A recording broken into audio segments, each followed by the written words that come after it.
এক নারী প্রতি রাতেই নিজের পায়ের চামড়া ছিঁড়ে ফেলত। ঠিক যেন স্টকিংস খুলছে, তেমনি ধীরে ধীরে ওপরের দিকে তুলে পুরো শরীরের চামড়া খুলে ফেলত। এই ভয়ঙ্কর দৃশ্যটি জানালার পর্দার আড়ালে লুকিয়ে থাকা তার ছেলেই দেখে ফেলে। পরদিন ঘুম থেকে উঠে নারী দেখল তার দুই ছেলে তাকে বিছানায় বেঁধে রেখেছে। নারী হতভম্ব হয়ে যায়। সে কিছু বোঝার আগেই ছেলেটি তার ওপর ফুটন্ত পানি ঢেলে দেয়। এরপর একটি ছবি দেখিয়ে ছেলে বলে তার মায়ের চোখ নীল ছিল আর এই নারীর চোখ সবুজ। নারী কাঁদতে কাঁদতে ব্যাখ্যা করে ছবিটি তোলার সময় সুন্দর দেখানোর জন্য সে নীল লেন্স ব্যবহার করেছিল, কিন্তু ছোট ছেলে এটা বিশ্বাস করতে চায় না। সে মায়ের মুখে দুর্গন্ধযুক্ত মোজা গুজে দিয়ে টেপ মেরে বন্ধ করে ফেলে। বড় ভাইকে বলে এই দানবটাকে তাড়াতাড়ি মেরে ফেলো। মায়ের কান্না দেখে বড় ছেলে দ্বিধায় পড়ে। সে ব্যাগ খুলে দেখে সত্যিই সেখানে নীল লেন্স রয়েছে। সে বুঝতে পারে এটা হয়তো ভুল বোঝাবুঝি।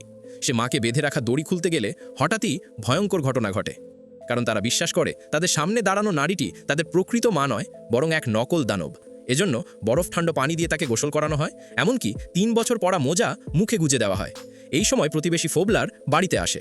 সে জানতে চায় বাড়িতে বড়রা আছে কিনা। বড় ছেলে সত্য বলতে চাইলে ছোট ভাই চোখের ইশারায় তাকে থামিয়ে দেয়। উপরে বন্দি নারী বাইরের কণ্ঠস্বর শুনে বাঁচার শেষ চেষ্টা করে, কিন্তু মুখ বন্ধ থাকায় আওয়াজ বের হয় না। ফোবলার চলে যাবার মুহূর্তে নারী সমস্ত শক্তি দিয়ে টেবিল ল্যাম্প ফেলে দেয়।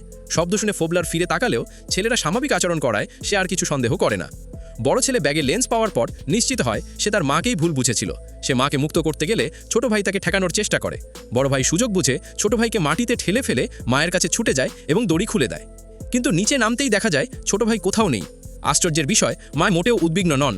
তিনি ছেলেকে নিয়ে সরাসরি গোডাউনে যান এবং সত্য প্রকাশ করেন। 8 বছর আগে এক দুর্ঘটনায় ছোট ভাই শটগানের গুলিতে মারা যায়, আর সেই গুলিটি ছুঁড়েছিল তার বড় ভাই, অর্থাৎ এখনকার এই ছেলেটি। সে শোক সহ্য না করতে পেরে মানসিকভাবে ভেঙে পড়ে এবং কল্পনায় ভাবতে থাকে তার ভাই এখনও জীবিত। মাও সেই ঘটনার পর ভেঙে পড়েন, নেশায় ডুবে যান, ছেলের উপর রাগ ঝাড়তে থাকেন। এসব দেখে ছেলে বিশ্বাস করতে শুরু করে এ নারী তার মা নয়, এমনকি কল্পনায় দেখে তার মা একজন দানব। সত্য জানার পর ছেলের মানসিক ভারসাম্য আবার ভেঙে যায়।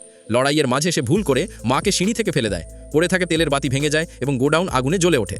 ছেলে পালিয়ে যায়, পরে আবার মাকে বাঁচাতে ফিরতে চায়, কিন্তু ততক্ষণে দেরি হয়ে গেছে। মা আগুনে পুড়ে মারা যান। ঠিক সেই মুহূর্তে ছেলে দেখল তার মা এবং ভাই তার পিছনে দাঁড়িয়ে আছে, কিন্তু স্পষ্ট বোঝা যায় এগুলো তার ট্রমা থেকে তৈরি আরেকটি ভ্রান্ত কল্পনা। এভাবেই চলচ্চিত্রটি শেষ হয়।